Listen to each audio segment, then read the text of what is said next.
صدائے اتحاد کی جانب سے حالات حاضرہ اور سیاسی بیداری کے عنوان کے تحت مختلف مقامات پر اجلاس منعقد کیے جا رہے ہیں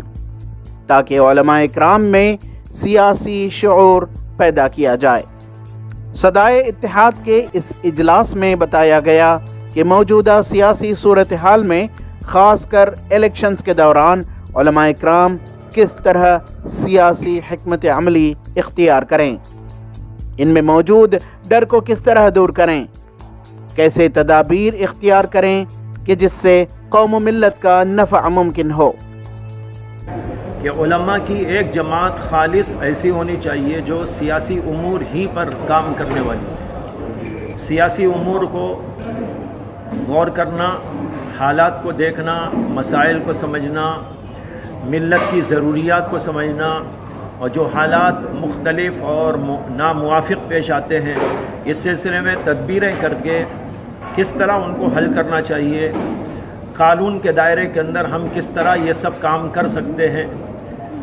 حضرات علماء کی ایک جماعت خاص طور پر یہی کام کرنے والی ہے۔ علماء کو ایک طرح سے ڈرا دھمکا کے رکھ دیے ہیں،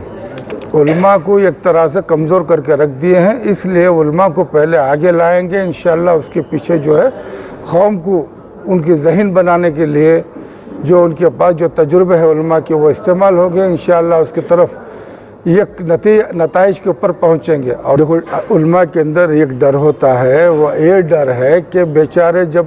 مدرسے سے پڑھ کے باہر نکلتے ہیں ان کو ایک تاکید دی جاتی ہے کہ آپ اس حد تک رہیں، اس حد سے آگے نہ بڑھیں، یہ ایک ڈر کا مقام ہے، اس سے باہر نکالنا ہے۔ اگر اس ڈر سے باہر نکل جائیں گے تو انشاءاللہ وہ آزاد ہو جائیں گے حق بات بتانے میں، تب جو ہے قوم کے لیے فائدہ ہوگا۔ اس موقع پر مولانا مقصود عمران رشادی نے واضح کیا کہ علماء اکرام کا کسی سیاسی پارٹی سے کوئی تعلق نہیں،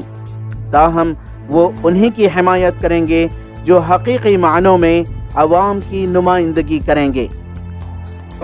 ہماری طاقت اس وقت گنی جاتی ہے جب ہمارا ووٹ ہو، جو انسان ووٹ دینے کا اہل ہو تو وہ اپنا نام ووٹر لسٹ میں دیکھنا چاہیے۔ ہم کبھی کسی پارٹی کی طرف نہ تو ہمارا رجحان ہے، نہ ہم کسی پارٹی کی طرف توجہ دیں گے کہ ہاں یہ ہماری پارٹی ہے یا وہ ہماری پارٹی ہے۔ ہم تو وہ پارٹی کے ہیں جو اچھا کام کرے، جو نمائندگی کے ساتھ صحیح طریقے سے کام کرتے ہیں، تو اور محلے کے جو لوگ ہوتے ہیں، علاقے کے جو لوگ ہوتے ہیں وہ اپنے قائد کو چنیں گے، یہی شروع سے ہماری کوشش ہے۔ ETV بھارت کے لیے بنگلور سے رفیق جبار کی رپورٹ۔